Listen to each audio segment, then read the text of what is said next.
Question को ज़रा गौर से देखें। वो कहता है which graph represents the motion of a car that is travelling along a straight road. Straight line motion है विद यूनिफॉर्म इंक्रीजिंग स्पीड। तो इसका उसने कहा है कि हमें कोई ग्राफ बताएं कौन सा करेक्ट होगा। यूनिफॉर्म इंक्रीजिंग स्पीड का अगर हम ग्राफ प्लॉट करें तो ये वाला ग्राफ बनता है यूनिफॉर्म इंक्रीजिंग स्पीड का। यूनिफॉर्म इंक्रीजिंग स्पीड का क्या मतलब है कि equal change in velocity in equal interval of time. मतलब इधर देखें, ये लाइन हमने जो ड्रा की है इस पर अगर 2 पॉइंट ये बना लें तो देखें इधर वेलोसिटी 2 है, टाइम 2 है, वेलोसिटी 4 हुई, टाइम भी 4 होगा। तो एक्सेलरेशन देखें तो a is equal to v/t हमारे पास 1 आएगा, इधर भी हमारे पास 1 आएगा। जब अगर हम 2/2 करें तो 1, 4/4 करें तो 1। एक्सेलरेशन तो हमारे पास क्या रह रहा है, कांस्टेंट।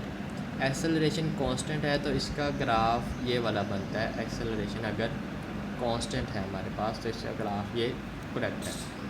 बट अगर वो कहे कि यूनिफॉर्म इंक्रीजिंग वेलोसिटी है तो डिस्प्लेसमेंट टाइम ग्राफ बताएं। फिर हमने एक बात को ध्यान में रखें कि अगर उसने वेलोसिटी देकर एक्सेलरेशन पूछा हुआ है तो फिर हम वेलोसिटी टाइम ग्राफ को देखेंगे। वेलोसिटी टाइम ग्राफ को कब देखेंगे, अगर उसने वेलोसिटी देकर एक्सेलरेशन पूछा हुआ है तो फिर हम ये वाला ग्राफ देखेंगे। बट अगर उसने वेलोसिटी टाइम ग्राफ वेलोसिटी बताकर डिस्प्लेसमेंट टाइम ग्राफ से पूछा हुआ है तो फिर हम उसकी डेफिनेशन पर जाएंगे। उसकी डेफिनेशन क्या थी, यूनिफॉर्म वेलोसिटी कब होती है, यूनिफॉर्म वेलोसिटी होती है equal change in displacement in equal interval of time. अब इधर देखें equal change in displacement in equal interval of time, इधर भी उसकी तरह हम देखें तो 2, 4 और 6, इधर भी 2, 4 और 6 करके देखें तो हमारे पास ये स्लोप कांस्टेंट रहेगी और यूनिफॉर्म आएगा। इसका दूसरा क्वेश्चन एक इधर उसने पूछा हुआ है, देखें जो मैं दूसरी बात कर रहा था कि a particle is moving in a straight line with uniform acceleration. अब उसने एक्सेलरेशन क्या दी हुई है, uniform. Which graph represents the motion of the particle. देखें यूनिफॉर्म एक्सेलरेशन ये वाला ग्राफ ठीक है, यूनिफॉर्म एक्सेलरेशन का, यूनिफॉर्म एक्सेलरेशन है ना।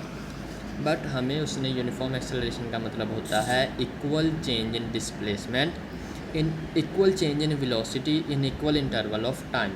तो इसका वीटी ग्राफ हमारे पास ये बनेगा equal change in velocity in equal interval of time.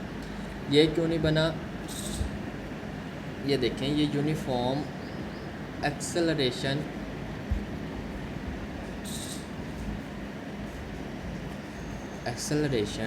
Uniformly increase कर रही है।